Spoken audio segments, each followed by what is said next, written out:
جو میری مدد کر سکے. تو لوگوں نے کہا کہ شہر میں 2 آدمی ہیں جو بہت مالدار ہیں اور پیسے والے کے ساتھ ساتھ ان کا دل بھی ہے، خرچ کرتے ہیں. تو اس نے پوچھا کہ کون ہے؟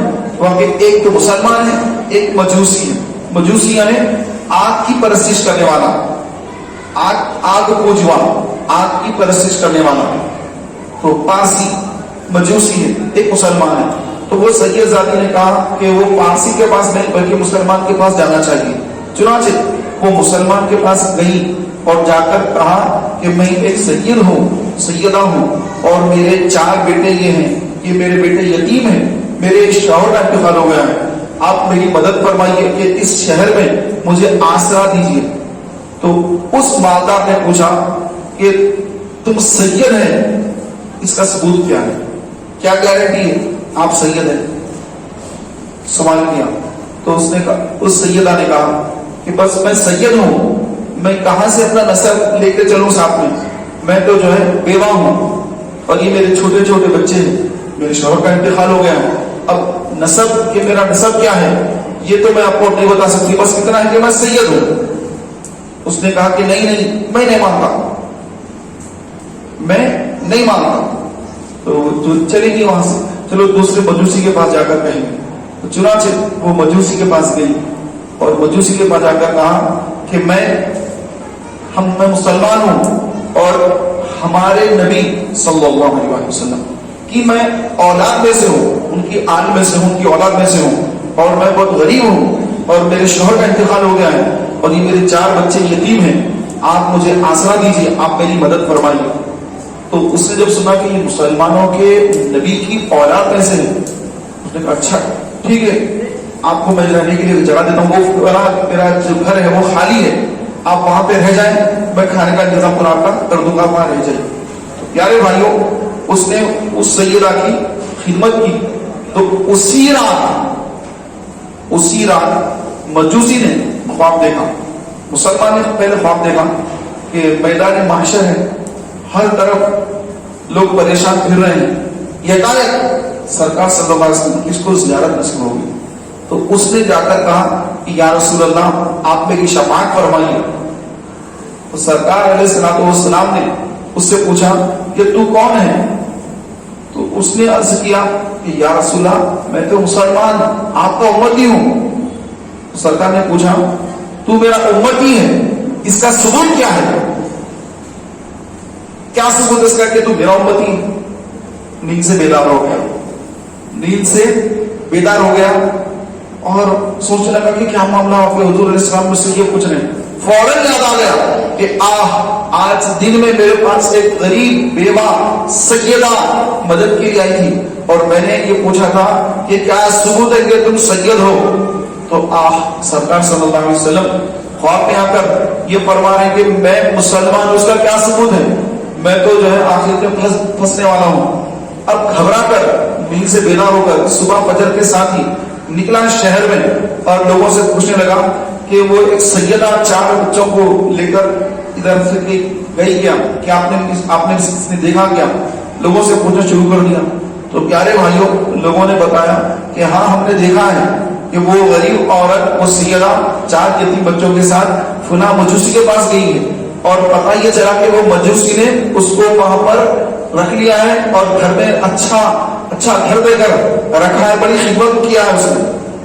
تو یہ فوراً مجوسی کے گھر پہنچا اور کہا کہ اے مجوسی، وہ جو تمہارے پاس ہماری مسلمان عورت آئی ہے، وہ مسلمان عورت اور اس کے 4 بچے ہمیں واپس دو، کیونکہ تم مجوسی ہو اور میں مسلمان ہوں، تو لہذا میری خدمت جو ہے یہ زیادہ سزاوار کہ میں ان کی خدمت کروں، لہذا تم مجھے وہ بچے اور ان کی ماں کو میرے حوالے کرو، مجھے ان کی خدمت کرنا ہے. تو مجوسی جو مسکرائے کہ اے مسلمان، یہ تو کیا سمجھتا ہے؟ کیا رسول پاک کیا تیری خواب میں آئے؟ ارے رات میں میرے آقا علیہ السلام میرے خواب میں بھی تشریف لائے اور مجھ سے خوش ہوئے اور مجھے کلمہ پڑھا کر انہوں نے مسلمان بنا دیا ہے. اور اب تو یہ چاہتا ہے کہ میں سید کی خدمت کر کے جو جنت کو حاصل کیا میں نے، اور جنت میں جو اللہ نے مجھے گھر عطا فرمایا ہے، کیا تو مجھ سے گھر لینا چاہتا ہے؟ واپس لوٹ جا ان سادات کی خدمت میرا یہ مقدر بن چکی ہے. وہ رونے لگ گیا، اس سے یہ کیا ہو گیا. تو میرے پیارے بھائیوں، آج بھی قیامت تک رسول پاک علیہ الصلوۃ والسلام کی، آل پاک کی جو خدمت کرتا ہے، ان کو خوش کرتا ہے، اس سے رسول اعظم خوش ہوتے ہیں، اور جو ان کو ناراض کرتا ہے اس سے رسول پاک بھی ناراض ہوتے ہیں. حضرت عبداللہ بن مبارک رحمۃ اللہ تعالیٰ، یہ بہت بڑے محدث گزرے ہیں، کتب میں ان کا نام بڑی عزت کے ساتھ ان کا نام لیا جاتا ہے، حضرت عبداللہ بن مبارک رحمۃ اللہ. تو ایک مرتبہ آپ کا آمنا سامنا ایک سید صاحب سے ہوا. وہ سید صاحب جو ہے اتنے زیادہ عبداللہ بن مبارک جتنی عبادت کرتے تھے وہ اتنی عبادت نہیں کرتے تھے، وہ کم کرتے تھے. تو وہ سید صاحب نے دیکھ کر کہا کہ اے عبداللہ بن مبارک، کیا بات ہے، تم بہت زیادہ جو ہے متقی ہو، بڑی پرہیزگاری کی باتیں کرتے ہو، تم اپنے آپ کو تم بہت بڑا جو ہے نیک اور متقی آپ نے جان لیا، اور بہت عبادت کرتے ہو، تہجد پڑھتے ہو، اور تمہاری تو بڑی عزت ہے. تو طرح طرح کی جو انہوں نے باتیں کی. تو عبداللہ بن مبارک نے جواب دیا کہ دیکھو، بات یہ ہے کہ جو دنیا میں میری عزت ہے، میری شہرت ہے، عزت ہے، وہ اس لیے ہے کہ میں آپ کے آبا و اجداد کے طریقے پہ چلتا ہوں، ان کی پیروی کرتا ہوں، اس لیے اللہ نے مجھے یہ مقام دیا ہے. اور آپ بے عمل ہیں، آپ جو ہے میرے باپ دادا ان کی پیروی کرتے ہیں، اس لیے آپ یہاں ہیں. انہوں نے اس طرح تانا دے دیا. تو پیارے محترم بھائیوں، رات ہوئی، سرکار دو عالم صلی اللہ علیہ وآلہ وسلم خواب میں تشریف لائے اور حضرت عبداللہ بن مبارک سے فرمایا کہ اے عبداللہ بن مبارک، تو میرے بیٹے کو تانا دیتا ہے. یہ سننا تھا. آپ کی آنکھوں میں آنسو آ گئے، خواب سے بیدار ہوئے، رونے لگے. ادھر وہ سید صاحب، ان کے خواب میں بھی سرکار تشریف لائے اور فرمایا کہ اے بیٹا، اگر تو اچھے اعمال کرتا، برے عمل نہ کرتا، تو وہ تجھے کیوں تانا دیتا اور مجھ کو کیوں دکھ پہنچتا؟ تو اچھے کام کیوں نہیں کرتا؟ ادھر آ کر آقا نے اس سیدزادے کو بھی بتایا. صبح ہوئی، ادھر سے وہ ادھر سے یہ دونوں آ رہے ہیں روتے ہوئے کہ یہ کیا ہو گیا کہ حضور ناراض ہو رہے ہیں، یہ کیا ہو گیا. آ کے انہوں نے سید صاحب کو پکڑ لیا. سید صاحب مجھے معاف کر دو، غلطی ہو گئی. پھر وہ سید صاحب نے ان کو پکڑ لیا، آپ پکڑ لیا کہ حضور آپ معاف فرما دیں گے، میں نے بھی آپ کو جو ہے غلط بول دیا تھا. تو دونوں نے دوسرے سے معافی مانگی اور معاملہ وہیں پر رفع دفع ہو گیا. تو میرے پیارے بھائیوں، کسی سید صاحب کو اگر ان کا کچھ عمل کم ہے تب بھی ان کو کوئی تانا نہ دے. یہ نہ کہے کہ ارے تم سید ہیں، دیکھو تمہاری حالت یہ ہے، دیکھو تم ایسا کر دے، تم یہ ہے فلاں ہے. اس طرح کی کوئی باتیں نہ کرے. سید ہونے کا تانا وغیرہ دینا یہ گویا کہ منع ہے کہ اس سے جو ہے رسول اعظم صلی اللہ علیہ وآلہ وسلم کو تکلیف پہنچتی ہے. یہ واقعے سے یہ بات واضح ہو رہی ہے. اور جو سید ہے ان کو بھی حضور کو ناراض نہ کرنے کے لیے کوئی ایسا عمل نہ کرے، بے عملی نہ کرے، اور کسی کو تانا وغیرہ وہ بھی نہ دے کہ اس سے بھی حضور ناراض ہو گئے.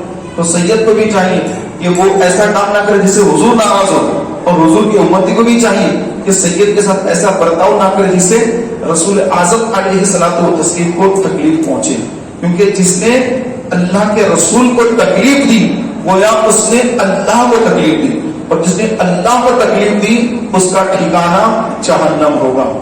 تو پیارے بھائیوں، رسول اعظم جس چیز سے حضور کو تکلیف پہنچتی ہے اس میں سادات کی تعظیم نہ کرنا، سادات کی توہین کرنا، اس سے حضور کو تکلیف پہنچتی ہے.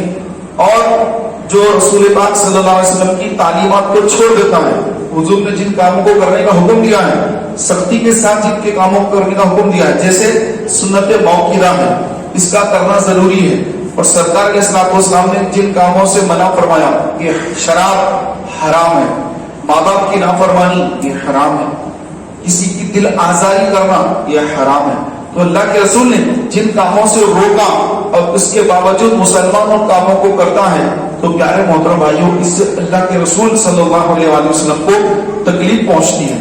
اور آقا علیہ السلام کو جو تکلیف پہنچاتا ہے تو وہ اس کو چاہیے کہ وہ اپنی اس حرکتوں سے